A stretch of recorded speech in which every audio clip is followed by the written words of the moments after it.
Hi everyone! Thanks for stopping in. Join me as I take you on a tour of NCL's epic cruise ship from November of 2024. Follow along to the end for a sneak peek of the exclusive Haven area, and I will link a video to our Haven experience as well.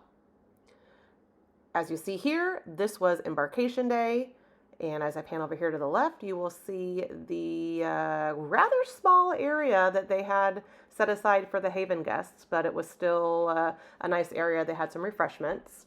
We were some of the first to board, and here is a little sneak peek of our room and balcony. Like I said, more on that to come later. Now, choosing the right cruise can be really overwhelming with so many options available. You're not just picking a mode of transportation, you're selecting an entire vacation experience. That's why it's essential to consider what sets NCL's Epic apart from the rest. Now, was this our favorite ship? No. Would we sail on her again? Probably only if we were in the Haven again or doing an itinerary in the Mediterranean. The ship doesn't really seem to have enough for the 4,070 passengers at double occupancy when you're traveling and evaluating the public areas and spaces for activities. If you are sailing in the Haven or one of the lucky few that are able to book a pass to the Posh Club, this will be the private area that you have towards the top of the ship. It was very, very quiet, the entire cruise, even with sea days and port days, and it being a Caribbean itinerary. We were quite surprised at the lack of people that were up here. The Posh area has two separate deck areas.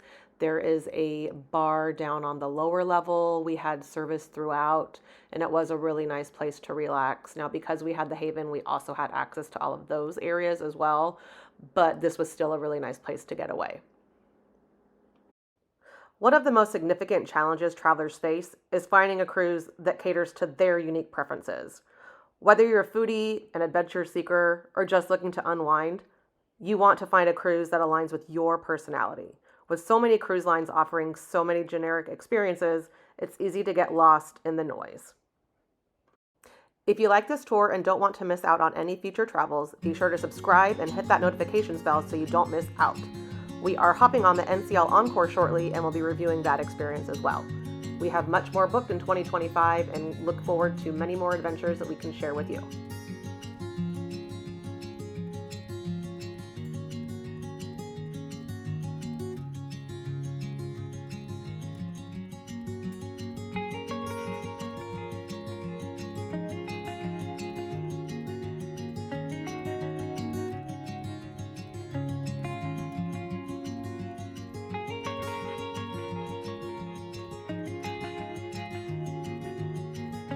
Spice H2O can be found at the aft of the ship on deck 15, and it is an adults-only area.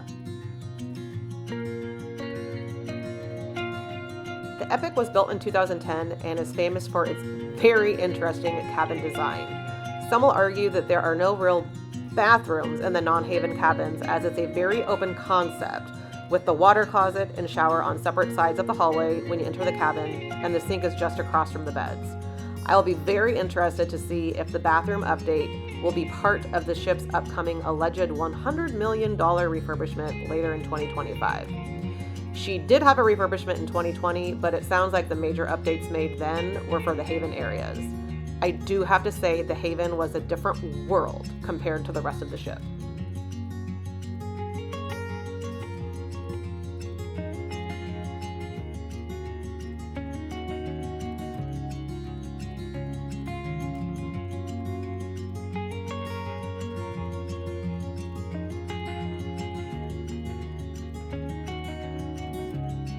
Manhattan Room is one of the two dining rooms on the Epic, and this one can be found on deck 6 aft.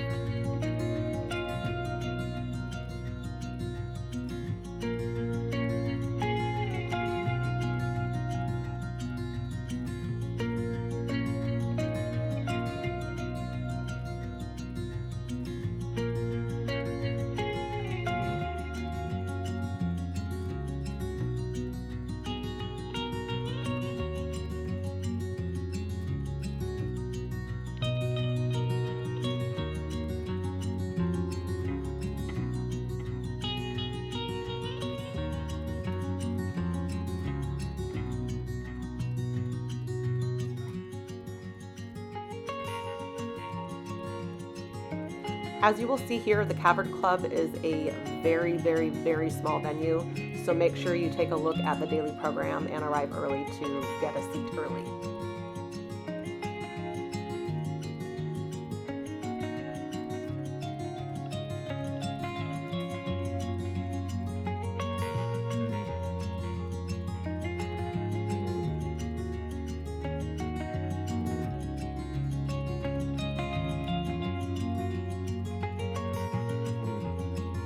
The bar can be found on deck 6 aft, and this was a complimentary venue for dinner. You will also find the Shanghai Chinese restaurant, and for 2025, if you do want to dine here and you do not have the more at sea, you will be looking at a $50 cover charge per person.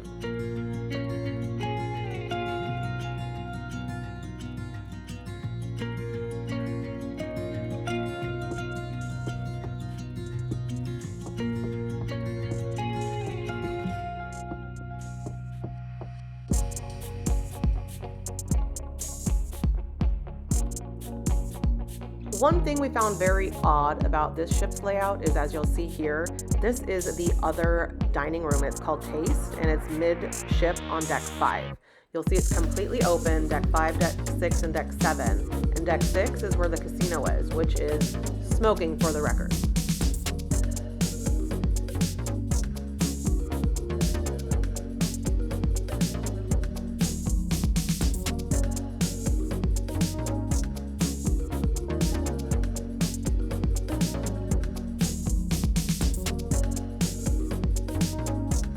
O'Sheehan's is a fantastic spot. It's a bar and grill, and it's open 24 hours a day. It serves breakfast, lunch, dinner, and late night snacks, and it's also complimentary.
Another tip here is going to be for the Headliners Comedy Club. While it is a larger venue than the Cavern Club, it still fills up really quickly, and the program will tell you that the doors open at a certain time. And we found the night that we went to go see the comedian, we showed up about 5 minutes before doors were supposed to open for seating, and the place was packed. So there's your tips. Now, the main theater lounge, the Epic Theater, does have different entertainment. It rotates nightly, and Burn the Floor is one that you do have to reserve ahead of time. I cannot speak highly enough about that show. It was absolutely incredible.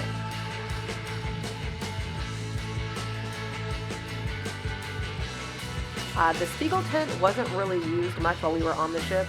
I think it used to be a paid dinner and a show, and unfortunately, we only really saw it being used throughout the day for random daily activities.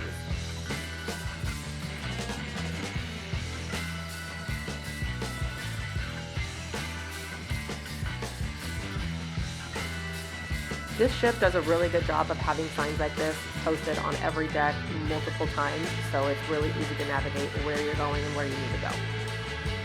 If you have any questions, feel free to drop them in the comment section below, and if you're enjoying this video, don't forget to subscribe.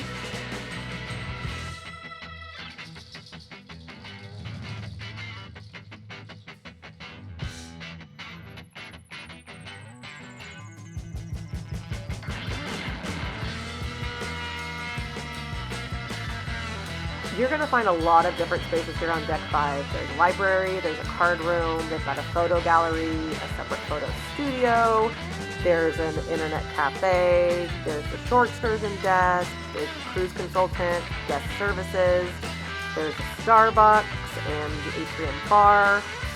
Pretty much a lot of activity going on here. Le Bistro can also be found on deck 5, and this is their French restaurant. Again, if you do not have the More at Sea dining package, you are going to be paying a $60 cover charge per person to be eating dinner here.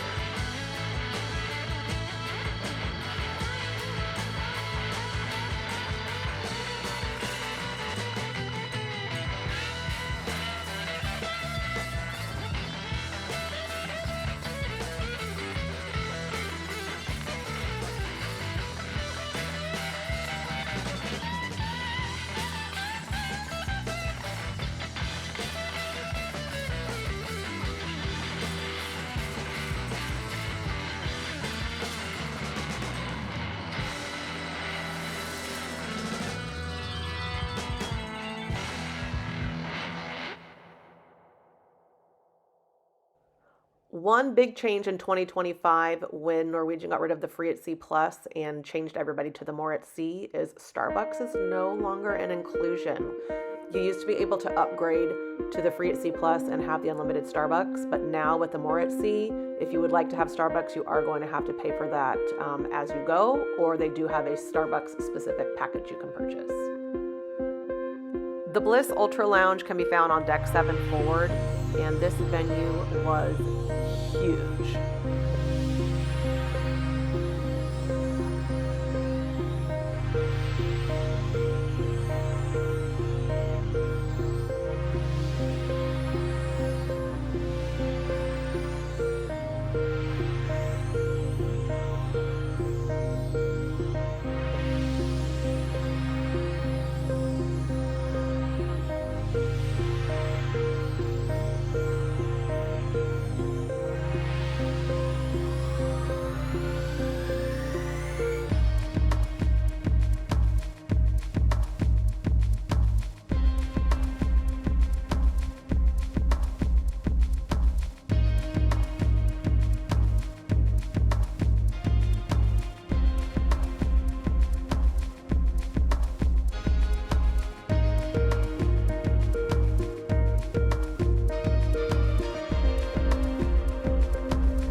actually really like how they had these two restaurants laid out on the ship.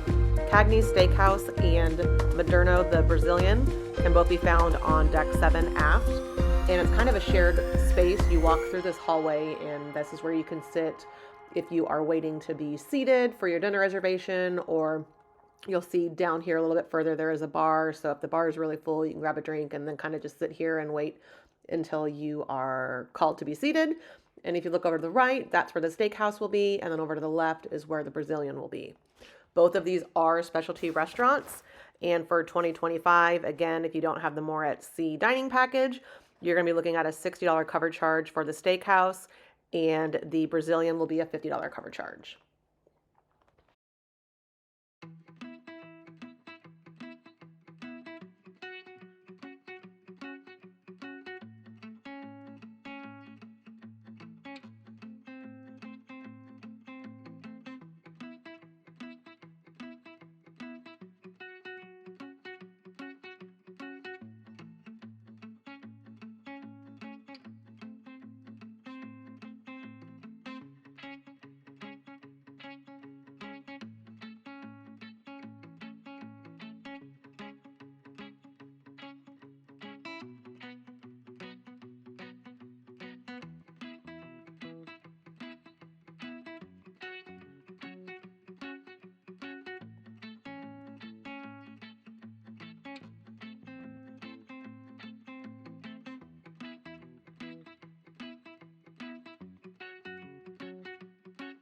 We were on here celebrating our 18-year wedding anniversary, and we did go to Cagney's Steakhouse for our anniversary night, and our friends definitely spoiled us with not one, but 2 bottles of Opus One.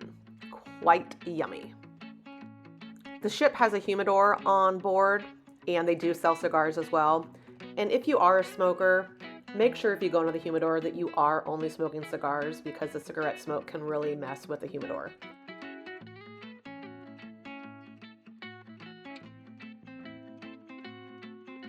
Wasabi's on deck 7, and this is where you can get sushi, and they also have the teppanyaki set up here as well. Both of these are going to be specialty dining, so if you don't have the More at Sea as of 2025, Wasabi is going to be a $50 cover charge per person, and teppanyaki will be a $60 cover charge per person.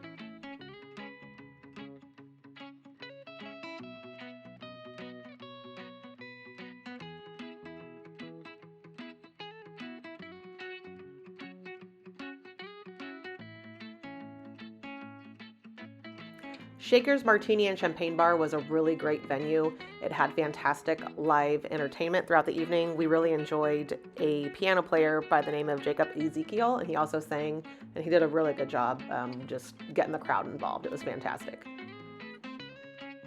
Not all Norwegian ships have the ice bar on board, and I highly recommend, if you're on the Epic or any other ship that does have this, that you go ahead and pay the money. I believe it was a 30-minute experience, and it was a lot of fun. The gentleman that was the bartender in there really was great with the guests, and it was a really, really neat thing to do on the ship.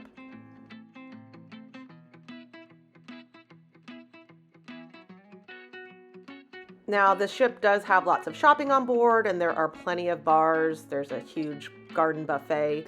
This ship was really crowded, so there were a lot of people while I was trying to film. So just think of any buffet that you could think of on a ship and insert to the Epic. There you've got your buffet.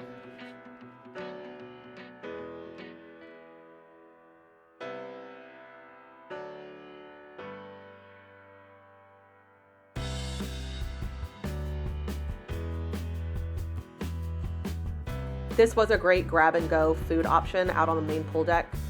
You had fries, burgers, hot dogs, pizza. I think you could make a salad. They had some veggies. It was nice if you didn't want to go and experience the entire buffet craziness. Just kind of go right outside by the pool deck and you can grab a little bite to eat.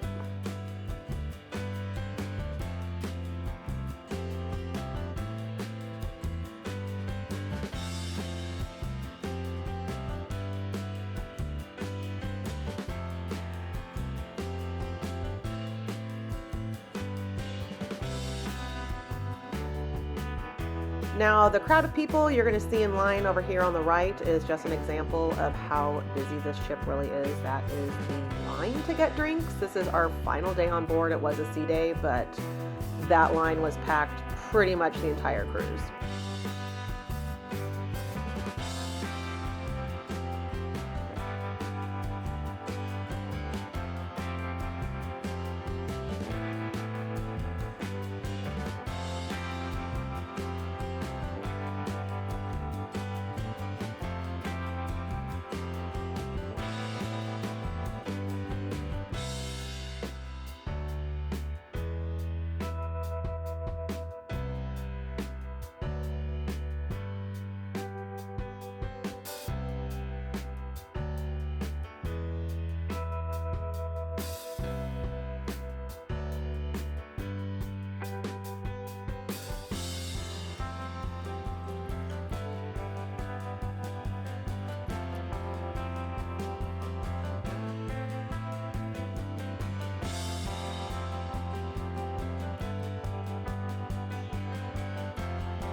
Here is a little sneak peek of the Haven areas. We did stay in the Haven, so if you follow along to the very end of this video, I am going to link a few videos on our Haven experience and also a tour of our cabin.